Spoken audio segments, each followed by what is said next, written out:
लोग कहते हैं कि धर्म जानने की या पढ़ने की या समझने की चीज़ नहीं है, धर्म को मानने की चीज़ है। लेकिन धर्म देखो मानने की चीज़ बिल्कुल भी नहीं है। धर्म जानने की चीज़ है, धर्म समझने की चीज़ है और धर्म निभाने की चीज़ है। यदि ये तीन चीज़ें हैं तो आप धार्मिक हैं, यदि ये तीन चीज़ें आपके अंदर नहीं है तो आप धार्मिक हो ही नहीं सकते।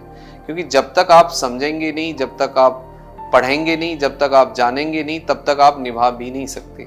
और यदि बगैर जानकारी के, बगैर पढ़े, बगैर ज्ञान के आप कुछ चीज़ें निभाने की कोशिश करते हैं तो वो आप अच्छे से निभा नहीं सकते और उसका कोई भी मतलब व्यवहारिक रूप से, सामाजिक रूप से और भावनात्मक रूप से आपको फ़ायदा नहीं, नुकसान होगा। उससे आप दिमागी रूप से एडिक्शन में, हिप्नोटिज्म में जाएंगे। तो इस सब से बचने की ज़रूरत है। धर्म को आप जानिए, धर्म को आप समझिए, धर्म को आप पढ़िए, धर्म को आप सुनिए, धर्म को आप निभाइए।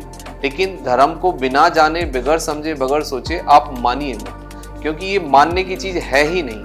क्योंकि यदि आपने कोई भी चीज़ जीवन में बगैर जाने, बगैर समझे, बगैर सुने, बगैर तर्क किए मानी है तो उसमें आपको कोई फ़ायदा नहीं होगा। इससे आपके अंदर कुछ चीज़ें ऐसी डेवलप होंगी कि जिनको फिर आप हटा नहीं सकते। जो आपने देखा होगा कि कुछ लोग बगैर जाने समझे आर्गुमेंट करते हैं और दूसरों से नफरत करते हैं, तो वो सब समस्या पैदा होगी।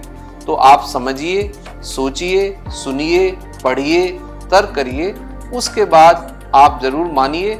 और धर्म यदि आप मानते हैं, कल्चर आप मानते हैं तो ये बहुत अच्छी बात है। लेकिन मैं आप सबसे एक ही उम्मीद करता हूँ कि पहले सुनिए, समझिए, पढ़िए, तर्क करिए, फिर मानिए।